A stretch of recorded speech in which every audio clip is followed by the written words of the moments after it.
Friends, ఇదైతే మనకి central bank of India అనమాట. దీనికి సంబంధించి ఏంటంటే మనకి 4500 వేకెన్సీస్ ఏవైతే ఉన్నాయి అప్రెంటిస్ ఎంగేజ్మెంట్ కోసం అయితే ఒక నోటిఫికేషన్ ఇష్యూ చేశారు. దానికి సంబంధించిన అప్లికేషన్ ఆన్లైన్ ప్రాసెస్ కూడాను ఈరోజు స్టార్ట్ అవుతున్నది. మనకి 12th జూన్ అనమాట 2026, ఇంకా 22nd జూన్ 2026 దాకా మనకి టైం అయితే ఉన్నది అనమాట. ఇంకా కూడాను మనకి దీనికి సంబంధించిన చిన్న ఎగ్జామ్ అయితే కండక్ట్ చేస్తారు. అది కూడా మనకి ఫస్ట్ వీక్ ఆఫ్ జూలై టెంటేటివ్గా కండక్ట్ చేసే అవకాశాలు అయితే ఉన్నాయన్నమాట. ఇంకా మీరు చూసుకున్నట్లయితే కనుక వేకెన్సీస్కి సంబంధించి మనకి స్టేట్ వైజ్ అయితే ఇక్కడ లిస్ట్ అయితే ఇచ్చారు.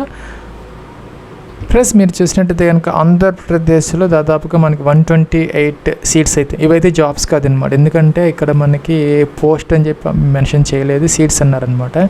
ఇవన్నీ కూడా అప్రెంటిస్ ట్రైనింగ్, 1 సంవత్సరం మాత్రమే మీకు ట్రైనింగ్ అయితే ఇస్తారు ఫ్రెషర్స్ కోసం అనమాట. సో ఇవైతే సీట్స్ అంటారు, పోస్టులు కాదన్నమాట, జాబ్స్ కాదు. 1 year అప్రెంటిస్ ట్రైనింగ్ ఇది ఇవ్వడం జరుగుతుంది. ఇక్కడ చూసినట్లయితే మనకి 128లో దాదాపు మనకి జనరల్ కేటగిరీలో 51 ఉన్నాయి, ఇంకా ఈడబ్ల్యూఎస్లో 13 ఉన్నాయి, ఓబీసీలో 35, ఇంకా ఎస్సీ ఎస్టీలో కూడా వేకెన్సీస్ అయితే ఉన్నాయి. అలాగే చూసుకుంటే మనకి తెలంగాణ స్టేట్కి సంబంధించి కూడాను ఒక 100 వేకెన్సీస్ దాకా ఉన్నాయి. అన్ని కేటగిరీస్లో మనకి వేకెన్సీస్ అయితే ఉన్నాయి, మీరు చూసుకోవచ్చు అనమాట.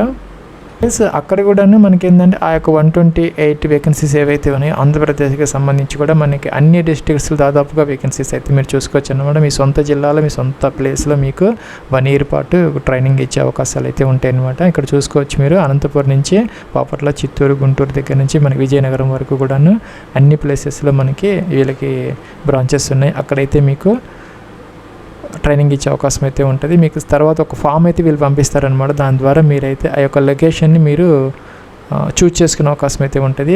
అంటే ఎక్కడ మీకు ట్రైనింగ్ కావాలనేది అక్కడే మీకు ట్రైనింగ్ అయితే ఇవ్వడం జరుగుతుంది అనమాట. సో తెలంగాణ చూసుకున్నా కూడా ఈ యొక్క 100 వేకెన్సీస్లో మనకి హైదరాబాద్లో 30 ఉన్నాయి, ఇంకా మేడ్చల్, మల్కాజ్గిరి 11 అలా ఉన్నాయి, చూసుకోవచ్చు అనమాట. మీరు కూడాను అన్ని దాదాపుగా అన్ని సిటీస్లో అంటే మేజర్ సిటీస్లో బ్రాంచెస్ ఉంటాయి కాబట్టి మీకు అక్కడ ట్రైనింగ్ అయితే ఇవ్వడం జరుగుతుంది అనమాట. ఎడ్యుకేషన్ క్వాలిఫికేషన్స్, ఏజ్ లిమిట్కి సంబంధించినటువంటి కట్ ఆఫ్ డేట్ వచ్చేసరికి మనకి 31st May 2026 అనమాట. ఆ డేట్కి మీకు 20 to 28 years మధ్య అయితే ఉండాలి. ఇంకా కూడా మనకి ఏజ్ రిలాక్సేషన్స్ అప్లికబుల్ అయితే అవుతాయి అనమాట. ఓబీసీ ఎన్సీఎల్ వాళ్ళు ఎవరైనా ఉంటే 31 years అనమాట. ఎస్సీ ఎస్టీ వాళ్ళు ఉంటే 33 years వరకు వాళ్ళకు కూడా అవకాశం అయితే ఉంటుంది అనమాట. ఇంకా కూడా ఎడ్యుకేషన్ క్వాలిఫికేషన్ చూసుకుంటే కనుక మీకు 31st May 2026కి డిగ్రీ అంటే ఎనీ డిసిప్లిన్లో కనుక డిగ్రీ చేసి కంప్లీట్ అయిపోయి మీ ఫ్రెషర్ అయ్యి ఉంటే, గతంలో ఎక్కడ ట్రైనింగ్ తీసుకోకుండా ఫ్రెషర్ అయ్యి ఉంటే కనుక దీనికి మీరు అప్లై అయితే చేసుకోవచ్చు అనమాట. 1 year పాటు అయితే మీకు ట్రైనింగ్ అయితే ఇవ్వడం జరుగుతుంది. ఎంగేజ్మెంట్ ఆఫ్ ట్రైనింగ్ వచ్చేసరికి 12 months అనమాట. ప్లస్ ఇక్కడ ఏంటంటే 2 dates ఇచ్చారనమాట డేట్ ఆఫ్ బర్త్కి సంబంధించి. 31st May 1998 అలాగే 31st May 2006 ఈ 2 dates మధ్య కనుక బారన్ అయ్యి ఉంటే సరిపోతుంది. దీనికి అదనంగా ఏంటంటే ఎస్సీ ఎస్టీ ఓబీసీ పీడబ్ల్యూడీ క్యాండిడేట్స్కి ఆ యొక్క ఏజ్ రిలాక్సేషన్స్ అప్లికబుల్ అవుతాయి. ఇంకా చూసుకుంటే కనుక మన గ్రాడ్యుయేషన్ ఏదైతే ఉన్నదో దాని కట్ ఆఫ్ ఇది వచ్చేసరికి పాస్అవుట్ డేట్ వచ్చేసరికి 1st January 2022 ఆన్వర్డ్స్ ఎవరైతే పాస్అవుట్స్ ఉన్నారో వాళ్ళు మాత్రం ఎలిజిబుల్ అనమాట. దానికి ముందు పాస్అవుట్స్ ఎవరైతే ఉన్నారో వాళ్ళు అయితే దీనికి ఎలిజిబుల్ అయితే కాదనమాట. 1st January 2022 తర్వాత పాస్వర్డ్స్ అందరూ కూడా దీనికి ఎలిజిబుల్ అయితే అవుతారు. ప్లస్ ఇంకా ఒక చిన్న ఎగ్జామ్ అయితే కండక్ట్ చేస్తారు. అది కూడా మనకి నెగిటివ్ మార్కింగ్ అయితే ఏమి ఉండదు అనమాట. There will be no negative marking for wrong answers in the objective tests అనమాట. ఇక్కడ ఏంటంటే 5 subjects మీద ఒక 100 questions, 100 marks, 60 minutes టైంతో అయితే మనకి ఇంగ్లీషు అలాగే హిందీలో పేపర్ అయితే ఉంటుంది, మీడియం ఆఫ్ ఎగ్జామినేషన్ అనమాట. జనరల్ అలాగే ఫైనాన్షియల్ అవేర్నెస్, ఇంకా కూడా క్వాంటిటేటివ్ అండ్ రీజనింగ్ యాప్టిట్యూడ్, అలాగే కంప్యూటర్ నాలెడ్జ్, జనరల్ ఇంగ్లీష్, అలాగే central bank of India products and services, ఈ వీళ్ళ బ్యాంకుకి సంబంధించినటువంటి ప్రోడక్ట్స్ ఏవైతే ఉన్నాయో ఒక ఫిక్స్డ్ డిపాజిట్స్ కానీ లోన్స్కి సంబంధించి కానీ చిన్న వాటి మీద కొన్ని క్వశ్చన్స్ అయితే అడగడం జరుగుతుంది అనమాట. అన్నిట్లో కూడా సబ్జెక్ట్ వైజ్ మనకి 20 అనమాట. ఈచ్ సబ్జెక్ట్లో 20 questions, 20 marks అలా చూసుకుని టోటల్గా 100 questions, 100 marks, 60 minutes టైం అనమాట. ఎగ్జామ్ కూడా వచ్చేసరికి మన ఆన్లైన్ ఎగ్జామినేషన్ అయితే కండక్ట్ చేయడం జరుగుతుంది అనమాట. ప్లస్ ఇంకొక క్రైటీరియా ఏంటంటే లోకల్ లాంగ్వేజ్ అనమాట. మీరు ఏ స్టేట్కైనా అప్లై అయితే చేసుకోవచ్చు. అయితే local language reading, writing, understanding అయితే వచ్చి ఉండాలి. అలాగే 10th ఇంటర్మీడియట్ ఆ లెవెల్ ఆ సబ్జెక్టు ఆ యొక్క లాంగ్వేజ్ ఏదైతే ఒక సబ్జెక్టుగా మనం చదువుకొని ఉంటే సరిపోతుంది. మనకి ఆంధ్ర తెలంగాణకు సంబంధించి తెలుగు కాబట్టి మనం తెలుగు కనుక చదువుకొని ఉంటే 10thలో కానీ ఇంటర్మీడియట్ లెవెల్లో కానీ ఒక సబ్జెక్టుగా సరిపోతుంది అనమాట. లేకపోతే కనుక మనకి లోకల్ లాంగ్వేజ్ టెస్ట్ అనేది కండక్ట్ చేయడం జరుగుతుంది అనమాట. ప్లస్ ఇంకా 1 సంవత్సరం పాటు ట్రైనింగ్ ఇస్తామని చెప్పాం కదా, ఆ ట్రైనింగ్ పీరియడ్లో ఏంటంటే మీకు 15,000 రూపీస్ పర్ మంత్ స్టైఫండ్ రూపంలో ఇవ్వడం జరుగుతుంది అనమాట. సో ఇంకా అదర్ అలవెన్సెస్ ఏమి ఉండదు అనమాట, కేవలం ఏంటంటే నెలకి 15,000 రూపీస్ మాత్రమే ఇవ్వడం జరుగుతుంది. ఇంకా వర్కింగ్ అవర్స్ వచ్చేసరికి జనరల్ ఎంప్లాయీస్కి ఎలా ఉంటుంది మీకు కూడాను అదే విధంగా ఉంటాయి. అలాగే లీవ్స్ ఉంటాయి, హాలిడేస్ ఉంటాయి, అవన్నీ యాజ్ యూజువల్గా ఉంటాయి. మీ శాలరీ మాత్రం నెలకి 15,000 మాత్రమే స్టైఫండ్ రూపంలో ఇవ్వడం జరుగుతుంది. ఇంకా ఎటువంటి బెనిఫిట్స్ అనేది మీకు ఉండవు అనమాట. ప్లస్ మీరు ఆ యొక్క నాట్స్లో అప్లై చేసిన తర్వాత మీకు ఒక ఈమెయిల్ అనేది వస్తుంది అనమాట. దాంట్లో ఏంటంటే ఒక చిన్న ఫామ్ ఇస్తారనమాట, గూగుల్ డాక్స్ లాంటిది. దాంట్లో కొన్ని కాలమ్స్ అన్ని ఫిల్ చేసిన తర్వాత మీరు ఫీజు అనేది పే చేయాలన్నమాట. ఇక్కడ ఏంటంటే జనరల్, ఈడబ్ల్యూఎస్, ఓబీసీ అంటే మేల్ క్యాండిడేట్స్కి సంబంధించి ఏంటంటే మనకి 944 రూపీస్ అంటే ఇంక్లూడింగ్ జిఎస్టీ అనమాట. అలాగే జనరల్, ఈడబ్ల్యూఎస్, ఓబీసీలో కూడా ఫీమేల్ క్యాండిడేట్స్ ఎవరైతే ఉన్నారో వాళ్ళకైతే 708 రూపీస్ అనమాట.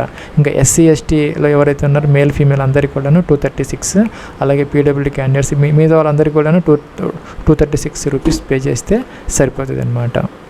ప్లస్ ఇంకా అప్లికేషన్ ఆన్లైన్ ప్రాసెస్కి సంబంధించి మనకి నాట్స్ ఏదైతే ఉందో దానికి సంబంధించిన దాంట్లో మనకి నాట్స్ పోర్టల్ 2.0లో తప్పనిసరిగా 100% ప్రొఫైల్ కంప్లీట్ చేసుకొని ఈ కేవైసీ అది కూడా పూర్తి చేసుకొని అక్కడ మీరు అప్లై చేస్తే సరిపోతుంది అనమాట. తర్వాత అయితే మీకు ఈమెయిల్ ఐడికి ఒక లింక్ అయితే పంపించడం జరుగుతుంది. beep.bfsissc.com నుంచి ఒక లింక్ వస్తుంది అనమాట. ఆ లింక్ ద్వారా ఏంటంటే మీరు ఫీజు పే చేసి మీకు ఏ లొకేషన్లో ట్రైనింగ్ కావాలి ఆ లొకేషన్ అవన్నీ చూజ్ చేసుకుంటే మీకు అక్కడ ట్రైనింగ్ అయితే ఇవ్వడం జరుగుతుంది అనమాట.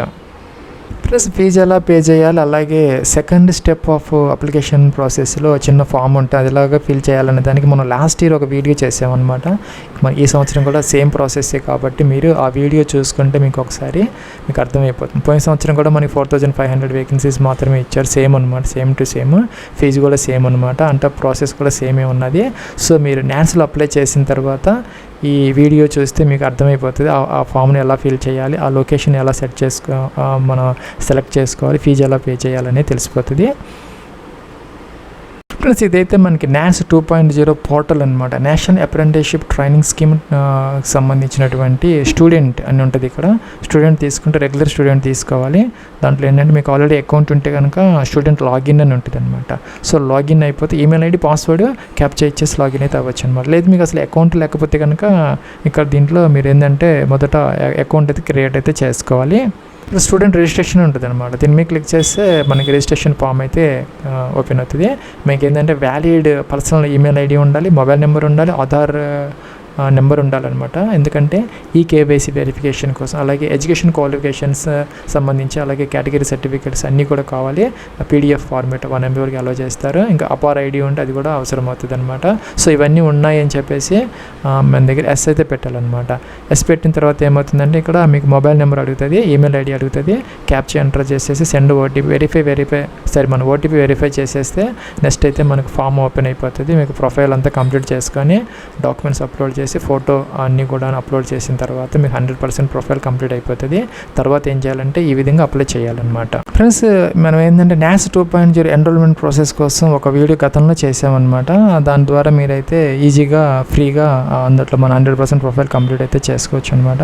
మీకు కనుక అకౌంట్ ఉంటే వెల్ అండ్ గుడ్, లేకపోతే కనుక ఈ వీడియో చూసి మీరు తెలుగులో ఉందన్నమాట. ఈ video step by step complete process ఇది చూసుకొని మీరు ఈజీగా అయితే ఒక నాట్స్లో ఆ యొక్క ప్రొఫైల్ అనేది కంప్లీట్ చేసుకొని ఈ విధంగా అప్లై అయితే చేసుకోవచ్చు. మనకి నాట్స్ డాష్ బోర్డ్ అనమాట. ఇక్కడ మనం ఎన్నిటిగా అప్లై చేసాము, మనకి ఎన్ని ఇంటర్వ్యూ కాల్స్ వచ్చాయి, ఎన్ని షార్ట్ లిస్ట్ అయ్యాము, మనం సెలెక్టెడ్ అని, రిజెక్టెడ్ అని అన్నీ వస్తాయి అనమాట. ఇక్కడ మనకి ఏ అప్రెంటిస్ ఓపెనింగ్స్ వస్తాయి, ఎఫ్టీపీ వస్తుంది, కిందకి వస్తే అప్లై అగైనెస్ట్ అడ్వర్టైజ్మెంట్ వేకెన్సీస్ ఉంటుంది. అక్కడికి వచ్చేసరికి మీరు ఇక్కడ సెంట్రల్ బ్యాంక్ అని కొంచెం టైప్ చేస్తే చాలు వచ్చేస్తుంది అనమాట. Central bank of India apprenticeship, central bank of India 4,005 vacancies అనమాట ఈరోజు వేశారు. ఇది ఇక్కడ వ్యూ అంటే వ్యూ వస్తుంది అనమాట, చెక్ చేసుకోవచ్చు. అన్ని డీటెయిల్స్ అన్నీ వస్తాయి మనకి. ఫ్రెండ్స్ అప్లై చేయాలంటే ఇక్కడ అప్లై అనే బటన్ ఉంది, దాని మీద క్లిక్ చేసి ఈ విధంగా అప్లైడ్ అని వస్తుంది అనమాట స్టేటస్. సో మీరు దీనికి అప్లై చేసిన వాళ్ళు అవుతారు. తర్వాత అయితే మీకు సెంట్రల్ బ్యాంక్ ఆఫ్ ఇండియా నుంచి ఒక నేషనల్ మీరు ఏ ఈమెయిల్ ఐడి అయితే ఇచ్చారో దానికి ఫీజు పే చేయడం కోసం ఒక లింక్ అయితే ఇస్తారనమాట. గూగుల్ ఫామ్ కూడా ఉంటుంది, కొన్ని కాలమ్స్ అడుగుతారనమాట, దాని మీ నేమ్ ఇవన్నీ కూడా అవన్నీ ఫిల్ చేసి లాస్ట్ మీరు ఫీజు అయితే పే చేస్తే సరిపోతుంది. నాట్స్ వరకు ఇక్కడ అప్లై చేయడానికి 0 ఫీజు అనమాట. మీరు ఎటువంటి ఫీజు పే చేయాల్సిన అవసరం అయితే లేదనమాట. మీకు ఈమెయిల్లో లింక్ వచ్చినప్పుడు మాత్రమే బ్యాంక్ నుంచి అప్పుడు మాత్రమే మీరు ఫీజు అయితే పే చేసుకోవాల్సిన అవసరం అయితే